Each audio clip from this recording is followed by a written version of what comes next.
This video is going to show a trick called breadcrumbing content. So I think for a long time, I really was very shy to post anything about my business on my personal page.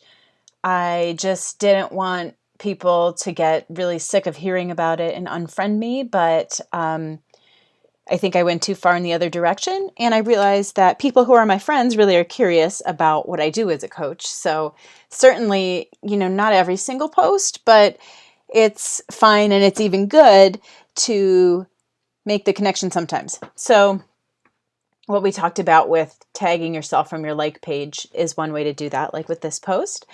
But here's another one where you're not posting the same content on both pages, although you could try that, and some people do that, but that's not the topic of this video. This is where I would post about the same thing, but post a slightly different twist on it on each page.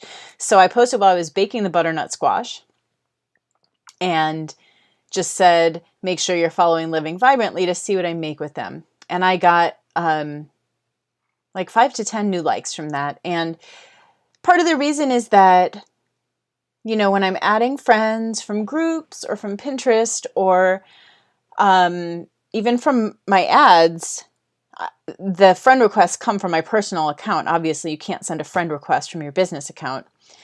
So then, people who accept my friend request, they might not realize that they're not actually following Living Vibrantly, or maybe they just, most people don't understand Facebook as well as we do. So they might even recognize my profile picture from when they saw the Living Vibrantly ad, but they don't realize it's 2 separate pages. So my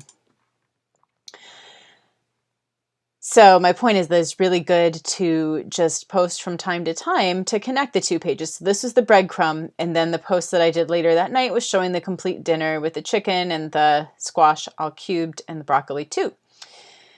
And this was over on my Living Vibrantly page. Now you can do this with Snapchat, you can do this with Instagram. I see it all the time. Like people on Snapchat will say, I'm going live on my Facebook page at, a certain time.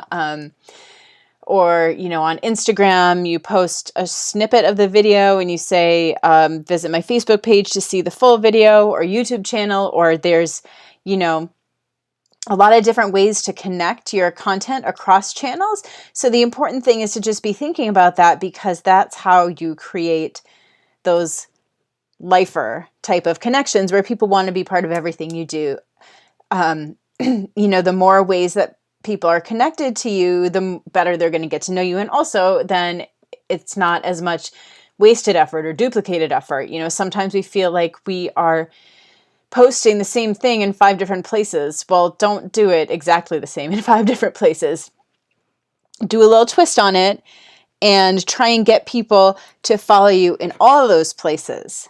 And, it also helps to keep things interesting and fun and add a little bit of mystery, I think. So your assignment is going to be to breadcrumb some content and to explain how you did that. I'll say more in the post. Thanks for listening.